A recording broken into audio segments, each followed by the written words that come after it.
पुण्यातले रस्ते चकाचक झाले. जसे नाजूक गाल असतात, तसे पुण्यातले रस्ते झाले. परंतु ते काही अंशी झाले. पुण्यातले सगळे रस्ते पुणे महानगरपालिकेने किंवा सरकारनं केले नाहीत. जागतिक स्तरावर आंतरराष्ट्रीय सायकल स्पर्धा सुरू आहेत आणि 4 दिवस झालं ते पुण्यामध्ये घिरट्या घालतायत. त्याच्यामुळं त्यांचा जो रूट आहे, त्या रूटवर त्या ठिकाणी एक सुद्धा खड्डा ठेवला नाही.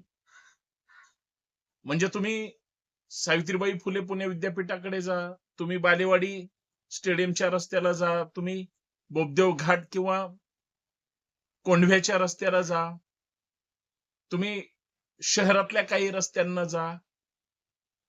म्हणजे महानगरपालिकेच्या कर्मचाऱ्यांना सुद्धा लाज वाटेल, अशी रस्त्यांची सध्याची रचना करून टाकली. म्हणजे मला तर असं वाटतं, की दर 1-2 वर्षांनी आंतरराष्ट्रीय दर्जाच्या वेगळ्या-वेगळ्या स्पर्धा शहरांमध्ये घेतल्या पाहिजेत. ज्या पद्धतीनं मेटाकुटीला पुणेकर आलेला आहे 7-8-9 वर्षात प्रत्येक पुणेकराच्या पाठीच्या मणक्याची खरं तर जर लिलाव लावला तर हाडं एवढी घासलीत, की त्याला ₹2 सुद्धा मिळणार नाही. हे मी का असं बोलतो? कदाचित माझी भाषा कान टोचल्यासारखी असेल. पण देशाला अभिमान आहे, गौरव आहे किंवा आपल्या महाराष्ट्राला सुद्धा अभिमान आहे, की एक आंतरराष्ट्रीय दर्जाची आणि पुण्यामध्ये पुणेकर म्हणून सुद्धा अभिमान आहे, की एक मोठी स्पर्धा आपल्या पुण्यामध्ये होती आणि या स्पर्धेचं आयोजन अ, बजाजनी ज्या पद्धतीनं आयोजित केली आहे, अभिमानास्पद आहे.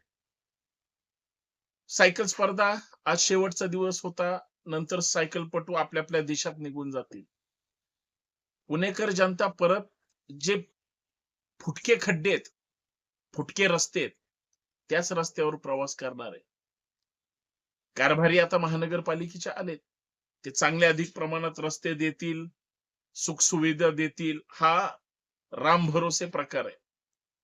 म्हणजे ते देतील की नाही याच्यावर तर फार मोठा संशय आहे. तरी सुद्धा आपण होप्स ठेवायला हरकत नाही. विकासाच्या नावावर आम्हाला काहीतरी नाविन्यपूर्ण पाहिजे. टॅक्स पेयर आम्ही, नागरिक आम्ही, प्रत्येक गोष्टीला पैसे मोजणारे आम्ही, आपण सगळे नागरिक.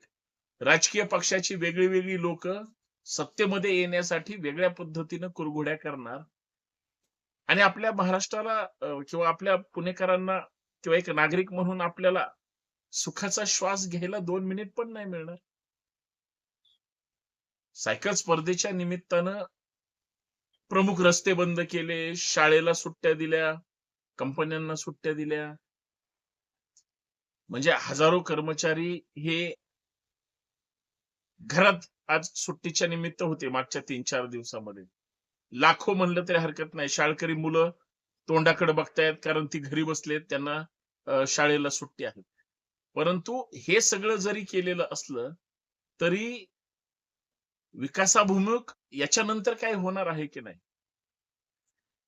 अपेक्षा म्हणून नागरिकांनी कुणाकडून करायच्या. म्हणजे राज्याचे मुख्यमंत्री दावोसला गेले होते बघा. उद्योग जगताचं एक वेगळ्या-वेगळ्या देशाचं त्या ठिकाणी फार मोठं संमेलन भरलेलं असतं. आपल्या राज्याला किती हजार लाख कोटी रुपये त्या ठिकाणी उद्योग व्यवसायामध्ये कोण गुंतवण अशा पद्धतीनं काहीतरी 17-18 लाख कोटी रुपये महाराष्ट्रामध्ये सुद्धा कुणीतरी गुंतवले. पण प्रत्यक्षात त्याचा खर्च होतो का हो? प्रत्यक्षात तेवढे रोजगार येतात का? काहीतरी 19 लाख रोजगार महाराष्ट्रातल्या तरुणांना मिळणार. तर तो 19,000 मिळाले तरी खूप झालं. फक्त ते देण्याची नियत सरकारमध्ये पाहिजे. बाकी एवढंच. आज आम्ही पुणे दिवसभर फिरू शकलो नाही, कारण पुण्यातले प्रमुख रस्ते बंद होते.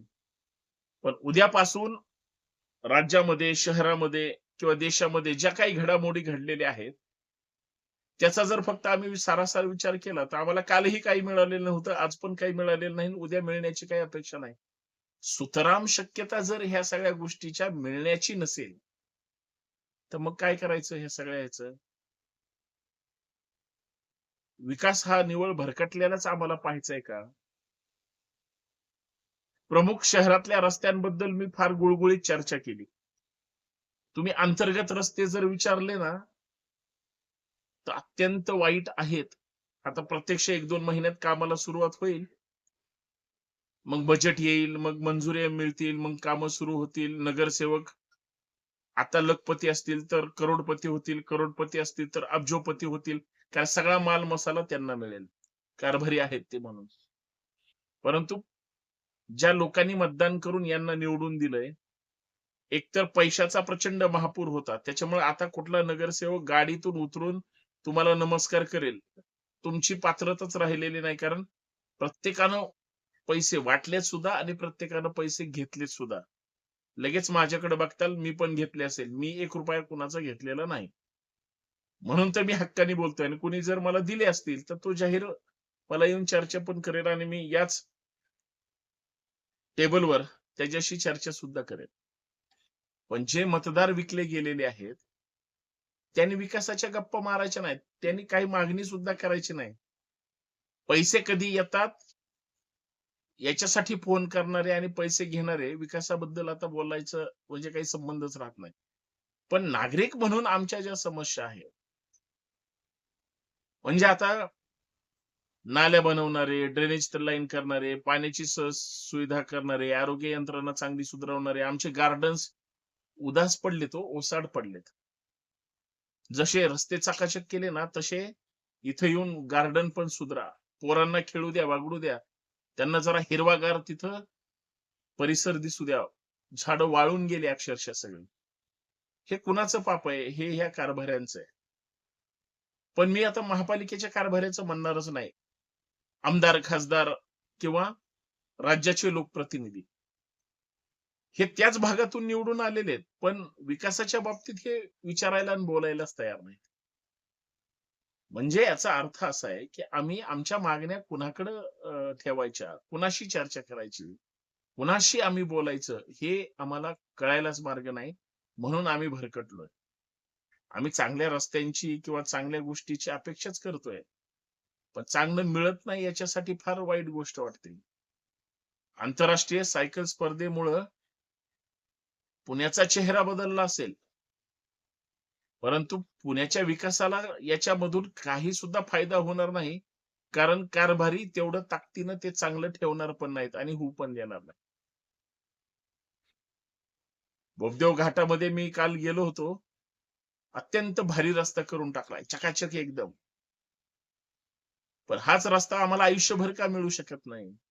असे सगळीकडे रस्ते का होत नाहीत? अपघात होऊ नये यासाठी काही काळजी घेतली जाणार आहे का? काहीतरी नाविन्यपूर्ण आम्हाला मिळालं पाहिजे ही आमची माफक अपेक्षा आहे. घाणेरड्या राजकारणात आणि घोडे बाजारामध्ये आम्ही आमचं हक्काचं मागणंच विसरलोय. आमचे सगळे प्रश्न तसेच प्रलंबित आहेत. आमच्या प्रश्नावर कुठलाही माईकालाल बोलायला तयार नाही. कारण त्याला तोंड नाही. आणि ज्याला तोंड नसतं ना, तो काहीच बोलू शकत नाही. हे आत्ताचं वास्तव आहे. परंतु तरी सुद्धा आम्ही याच्यातून मार्ग काढून काहीतरी चांगलं आम्हाला मिळालं पाहिजे यासाठी अपेक्षा करायला काहीच हरकत नाही. चला या निमित्तानं रस्ते काय, शहर काय, प्रत्येक माणसाच्या आयुष्यात आनंदाचे दिवस आले पाहिजेत. पण ती आणणारी माणसं फक्त व्हिजनची असावीत, दूरदृष्टीची असावीत आणि सकारात्मक विचार करणारे असावेत. बाकी एवढंच. जय शिवराय.